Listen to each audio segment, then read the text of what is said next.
record button on this since I hadn't. Okay. So, okay, so the question is if you have two different values that are in conflict, like you're saying with the Muslim, that if they give up being a Muslim or they convert to Christianity, that in their country they could be killed for out of honor. That you can't like quit the religion without being possibly being killed.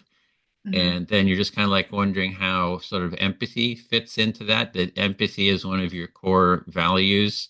But then you also, sounds like you also, protection is important too, to the point where you would want to go to war or whatever to, protect yourself. Yeah, that seems like a good summary of how I feel about it. And I'm curious if you could share how you feel about that. So in terms of the value, I see empathy is like this core value that I would like to relate to people with under that value. That's sort of like the space, right? That's the value in the space, and ideally we have that becomes a shared value. And then because if we have that as a shared value, we can kind of work through everything, it seems to me, because it means I'm willing to listen to you, sense into what's important to you, and you're willing to listen to me, hear what's important to me. And we keep going deeper and deeper to explore, those other values that we have, instead of me saying I'm right, you're wrong, and right off the bat, I kind of shut you down. Hmm. That so we're always open, but then there's going to be people who that's not a value to them. That empathy is not a value to them. Yeah, to them, they might have that rigid or authoritarian sort of a mindset. Hmm. And for me, it's the means are the end. So I try to bring people into that value systems. I think at a core level, people are sort of biologically wired for that empathy. It's just like we're biologically wired to breathe. We have biological, that quality of empathy is sort of a biological need too, because of that, as well as the authoritarian view is also seems to be biologically wired, so we can support one or the other. So I want to bring So people. Oh, go ahead. let me see if I understood you. So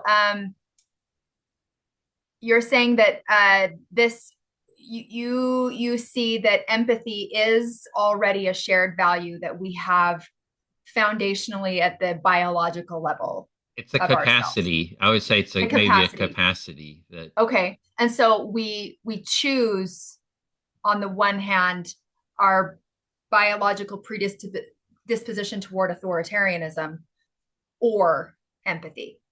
Yeah. Okay. So Eh, you think that we have both of them inside of us, but they're yeah. kind of polarities, like we have to choose Yeah. between one or the other. And you can sort of support one or the other. So, and I'm saying I would like a relationship based on mutual empathy. And besides that, I think it would be great if our society, and I'm working towards that our culture sort of has that as a core cultural value. And how do we make it a core? And involves social structures like in the empathy circle, sort of this minimal viable social structure that does a lot towards moving in that empathic direction. It's like a structure that supports sort of the essence of what empathy is, I Hmm. think. And so the means are the end. So in these conflict situations, I try to empathize with the people I'm in conflict with. Instead of taking an authoritarian view, I try to empathize with them. And if they're saying, "Hey, this is what I'm thinking," and they're not even willing to listen to me, I'll listen first to kind of hear what they're saying, uh, and try to model the empathic relationship. And a huge amount of time, people start appreciating that. Oh, the person is hearing me, and then their defenses go down. They Mm-hmm. start opening up, and then if they're heard long enough, they will um, be then once they're kind of heard, they'll say, "Well, tell me what you think too." So then I can share where I am. I can even ask them, can you reflect back what you're hearing me say to kind of bring them into that active listening process. So it's sort of how do we strengthen the empathic space between us and, uh, you know, and the culture, if the president and, all the Congress were doing empathy circles, it would kind of strengthen that. If all the families were doing empathy circles, for example, and you just have all these different systems and structures that would support more of an empathic, that would, through peer pressure or peer whatever, it would kind of spread, Mhm. and so, um, but I am also, sometimes things get so far ahead. I mean, things break down so much that you're in the moment and somebody's trying to, kill you or something, so you got to have self-defense to the point where you're trying to stop that harm from being done. But with in the back of my mind, though, is that I'd rather have an empathic relationship, and can we, stop the harm from happening and then invite the person into an empathic relationship to kind of bring them into to that point. So, for example, if people are, doing breaking the law, they're harming people, robbing, rape, beating people up. Those are unempathic approaches, and you put the people in jail, but the jail should be empathy training centers, right? Mm. So that for me, they'd be doing 8 hours a day of empathy circle work and learning how to facilitate empathy circles. So when they come out, they're very skilled with empathy skills. But still, I guess there's a concept called protective use of force. So, you have to protect. There's going to be, and the boundary lines for that protective use of force. It's not like clear cut, but sometimes you just have to use that force to protect people. Yeah, because I also think that a potential block to empathy is in group versus out group dynamics. Uh-huh. Because if you are empathizing with people in your in group and you're seeing their needs and you are allowing yourself to only see that one side of it and have that be the only thing that matters, you shut down your empathy for the Mm-hmm. people who are not like us. And that seems to be obviously one of the criticisms of empathy is you're choosing to focus that spotlight on one side versus the other side. Yeah, Um, and that's the aspect. They're going to say, well, that's a problem with empathy. I'm going to say that's a problem when there's not enough empathy, right? yeah, It's like, and and for me, it's like, if we have the holistic empathy, we're talking about mutual empathy. One side is not being empathic. That's not the problem with empathy. That's the problem with why that person is not being empathic and shutting down their empathy. And how do we, kind of open it up so we're kind of bridging those out groups. yeah, and that's tricky. It's really tricky to do that. I forgot to tell you when we first hopped on that I need to leave at 11 or at 10:50 your time, Okay. to go pick up my twins from school. So do you mind if I share what I was working on, Yeah, great. as far as And I'll uh, put this the into the definitions chat training? real quick. That's a little bit about the restorative empathy circle, how it works. If you're wanting to check out, it was like a mediation I did, Oh, that's cool. and the pre-circles. We did. It was a group that was in conflict, and there's the pre-circle, which is all the individuals that are in that part of that conflict. I listen to them individually about what their concern is, and I use active listening to kind of set the stage. And then they didn't agree to have the circle recorded, but then I brought all the people in conflict together to use the empathy circle, and they actually worked How through their went well? conflict. Yeah, they solved the problem. Um, That's really exciting. And we've also done, and I also did Empathy Circle. I don't know if it's in that there somewhere with but with pro-life and pro-choice group, right? So So you discussed with each individual before you brought them together so that you understood holistically both sides of the argument, and then you brought what them I together. do is, yeah, it's not so much that I need to understand so much. It's that I sort of give them an empathy bath, that they get heard. Like there, people are in a group are in conflict, they're pissed off with each other, and I bring them individually, and it's kind of like Carl Rogers would do with his empathic listening process. I just listen to them. I say, tell me about the nature of the conflict. What's Mhm. going on, and I do active listening. I just reflect back what I'm hearing, and then for half an hour, they're getting it modeled. They're getting the experience of someone listening to them, and then you do that for all the participants. I think there was like 8 people or something like that that were part of this conflict. And then they've all gotten a little bit of an empathy bath, somebody who's listened to them. So they feel more calm just because they know that they're not somebody's there to empathize with them. And then you bring them together That's really to listen. cool. And I so like so that. the stage has sort of been set and it's been modeled Yeah. well. And you do such a good job of modeling that to people. And it's just the moment you start saying, let me reflect back to you what I've heard, it's like, oh yeah, that's what we're doing. We're doing this empathy thing. Okay. Yeah. And then you Okay. can get into that mode of empathizing. So that I'm sure that works really well. So just one last curious question about that. So when you were talking with the board about how to do conflict resolution, were you talking about using a similar structure Right. moving forward as well?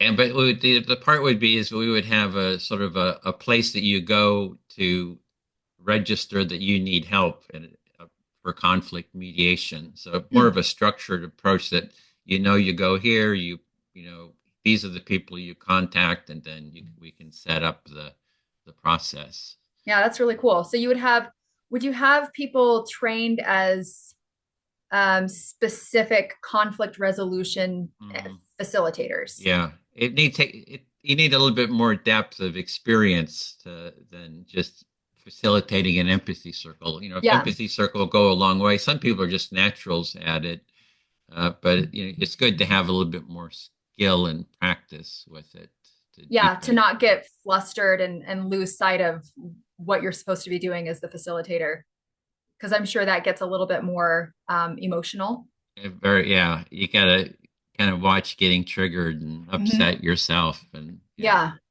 Yeah, because if you're feeling attacked, then it's hard to keep reflecting. Hmm. That's pretty cool. I'd love to hear more about that in the future as Yeah, well. we'll look into that later. Yeah, that's And great. having a clear definition that we're working on helps with creating that clarity too. Yeah. So, All right, well, let's hop into it then.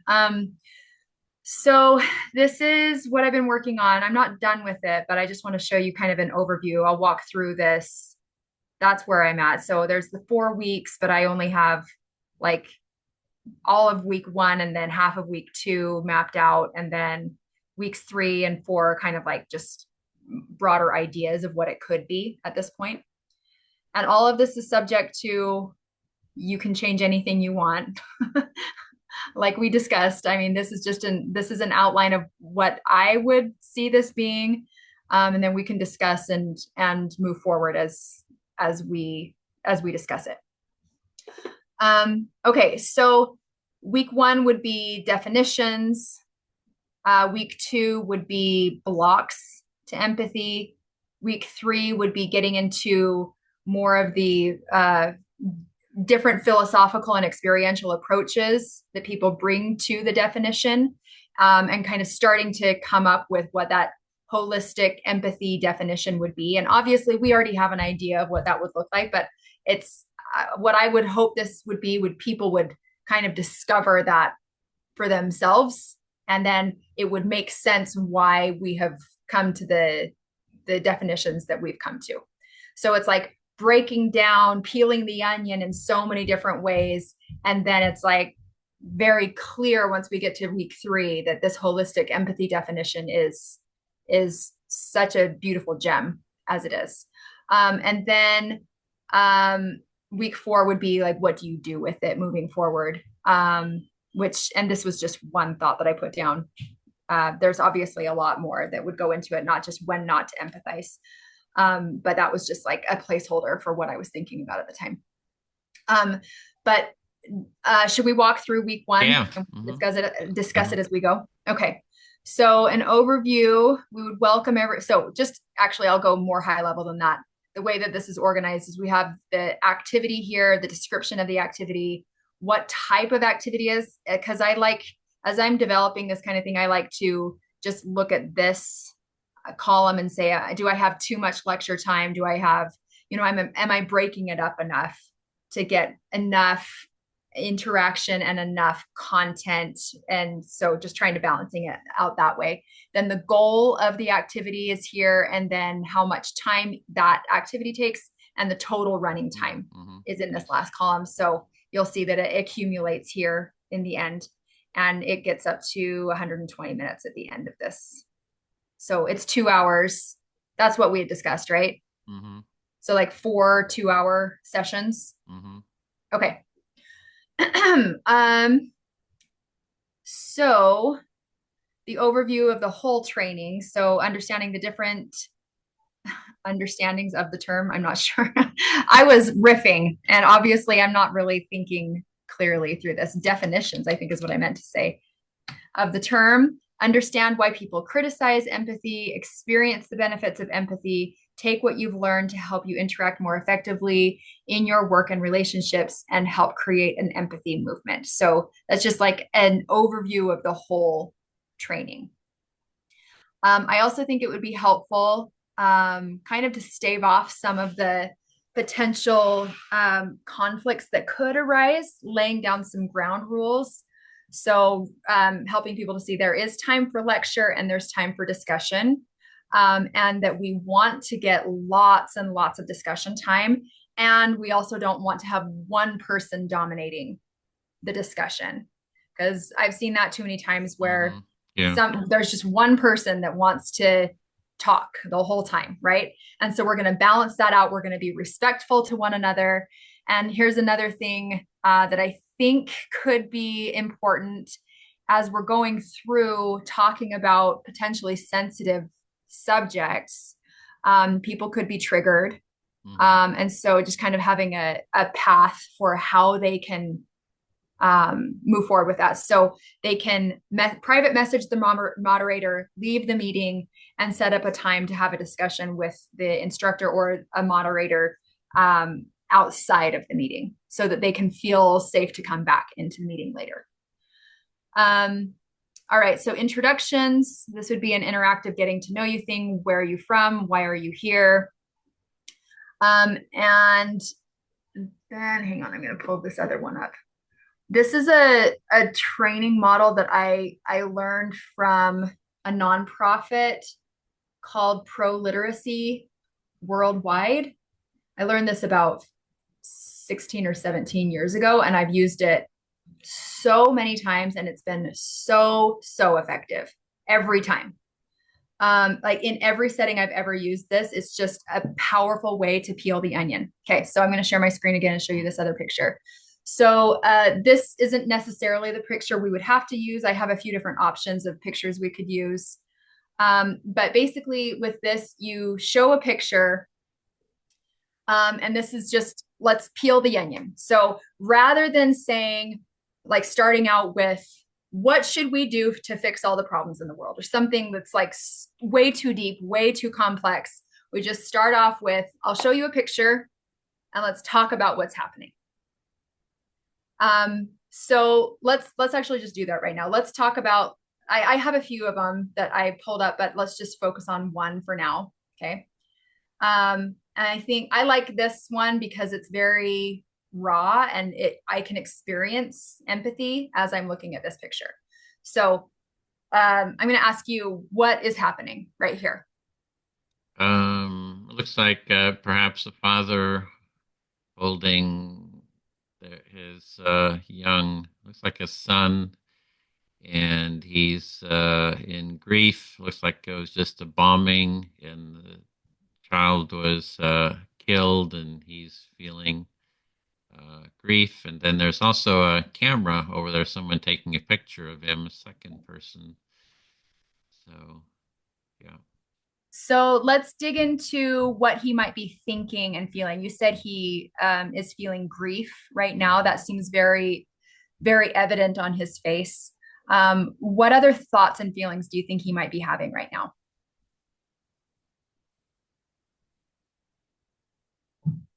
At first, I thought, well, it looks like a war situation, and I think he's just beyond like revenge or anything. It's not. He's. I don't see that he's thinking about that. It's more the grief and I want to say perhaps hopelessness. So I don't.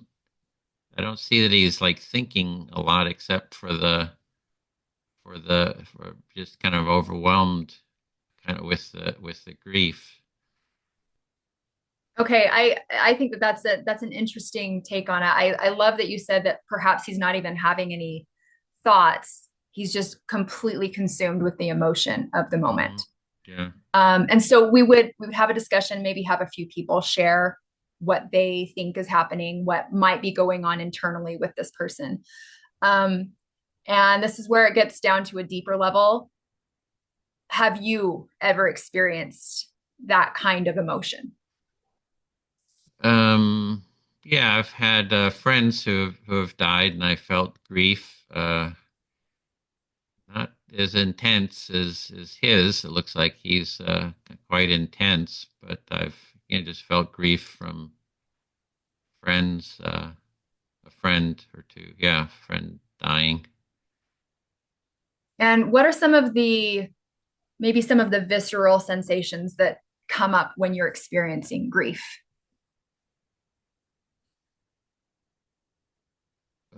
Visceral. Yeah, that's a good question. What is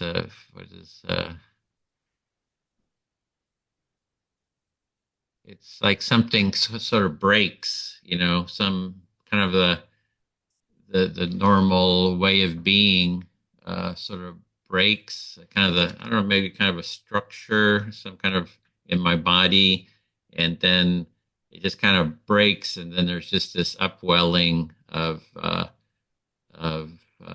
grief that just kind of floods through that sort of. So you feel broken and then the emotion kind of takes over your whole Yeah. body. Hmm. Um, The for feeling of me, grief kind of fills, and then it kind of goes into the eyes, and there's a tearfulness. what did you say? Sorry, it got really A quiet. tearfulness, Fearfulness. Okay. tears. So it fills your whole body and it goes into your eyes and comes out as tears. Hmm. That's interesting. For me, it has felt like um, a weight. It's a heaviness for me. Mm. Um, and it's just that's the physical sensation of it for me where um, I'll be doing normal life and then the heaviness just settles back in and I don't know where it's coming from. I know where it's coming from because the grief is always there, but all of a sudden it just sweeps me away and I'm just heavy and I Hmm. have to, even if I'm driving, I have to pull over and just experience the heaviness. Hmm. And so at this point in the training, if this is the picture we would use, we would maybe share a few different examples of what that might feel like for people. Hopefully, get people talking about what that actually feels like. Hmm. Um, So they're sort of empathizing, they're yes, sensing into the experience, so they're experiencing the empathy. Hmm. yeah, and I mean, what I'm experiencing right now is I am connecting with this father so deeply, Hmm. right? So it's not just I gloss over it and I go and look at another image and it's all surface level. Like I'm connecting with my own lived experience right now.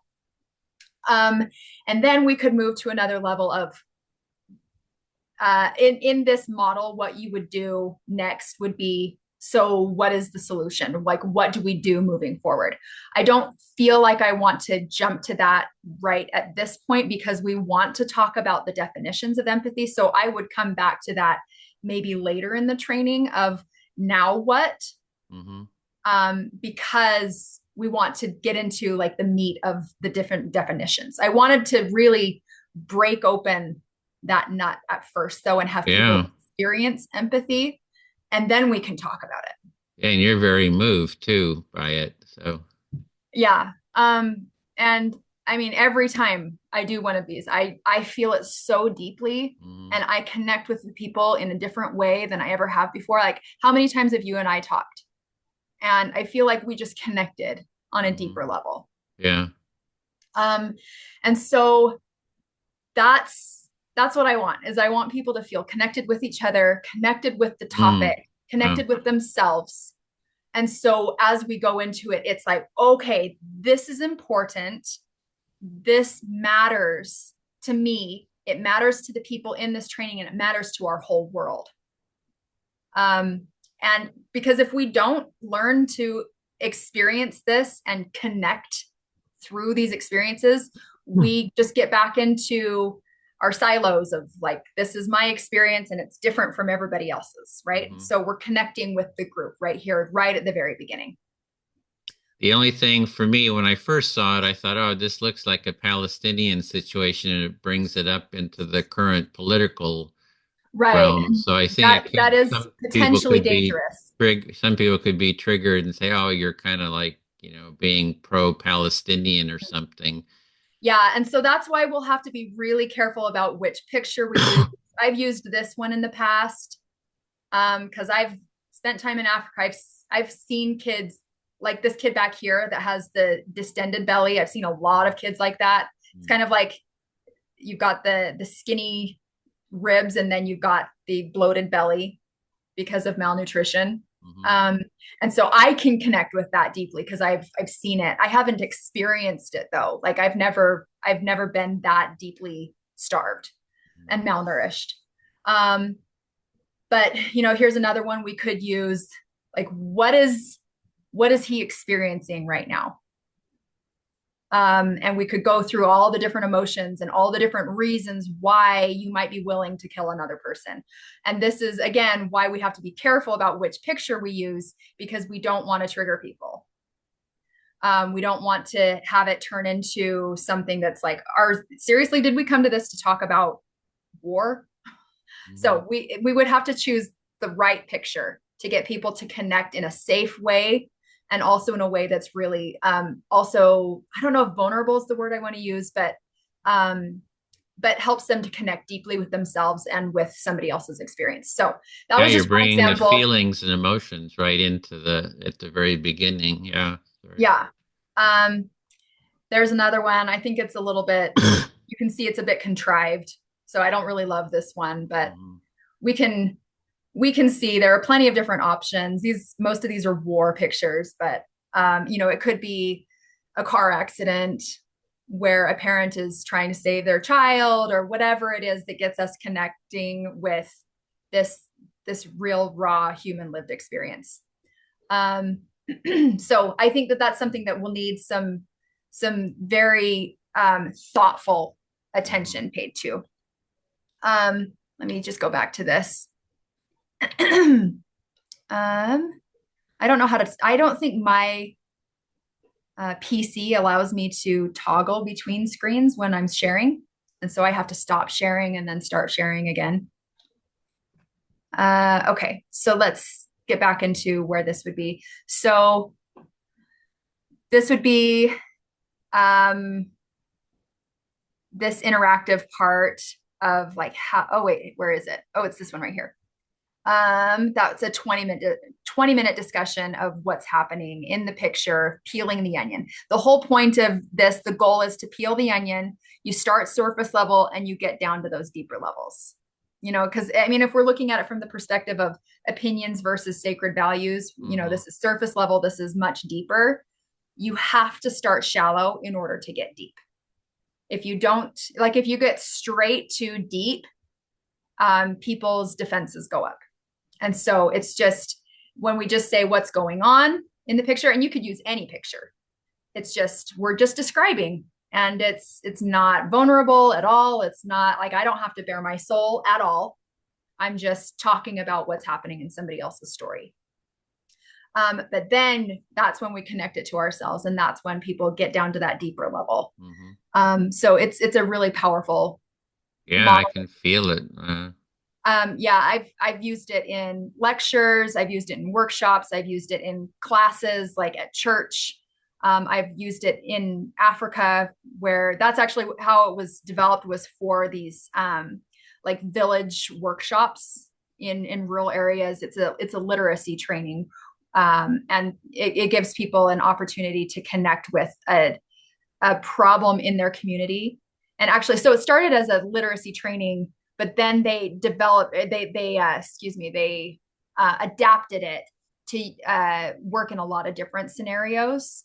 And it's so simple, but then it peels the onion really effectively. Hmm. Anyway, so moving on, I have to leave in a few minutes. I'm sorry. Talking about how the people in the group define empathy, and maybe we could like write down everybody's definition. Hmm. I always like to do that, to just get a baseline of where do we as a group start on this, like how have you experienced it, how have you seen it defined, just because it's interesting to see how lay people define it differently than academic people do. So I'll keep this high level for now, just to get through this first day, and then I've got to go and we can talk more about it next week. Okay. um, so talking about their definitions, and then going into all of the variety of definitions that are so convoluted, so messed up.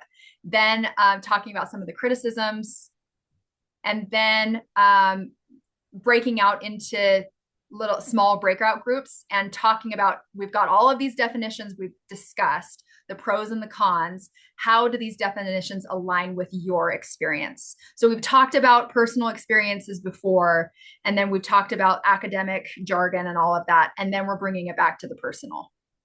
And then getting into, we'll bring it back together as a group, maybe have a little discussion about it there, and then bring it into, this is where we would get into, so what? So, at the deepest level of that model of peeling the onion, this is the so what part.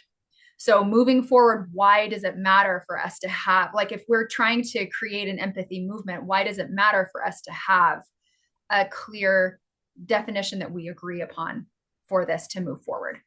And so the goal of this section would be to connect with their internal feelings and thoughts with what the group is discussing. So it's getting back into the interactive again. And then a wrap up, just kind of talking about, this is what we've learned, this is what we plan to do in the future. And I don't know if maybe we'd want to have like some homework that they work on between sessions. Yeah, I like getting everybody's ideas about these different aspects and having them Yeah. write it So, down. and unfortunately, I have to go right now Mhm. to go get my Okay. girls, so I'm not late. But I can share this with you, and we can be Oh working yeah. through it in tandem.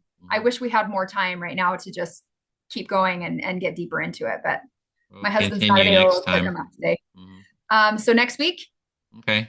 okay, and I'll keep Definitely. working on the other weeks as well, putting my thoughts and vision into it, and then we can discuss it further next week. Okay, and you're going to share this link to Yeah, this document. Okay, great. I will do that. Great. I'll see you next week then. Yeah, I'll see you post this. then.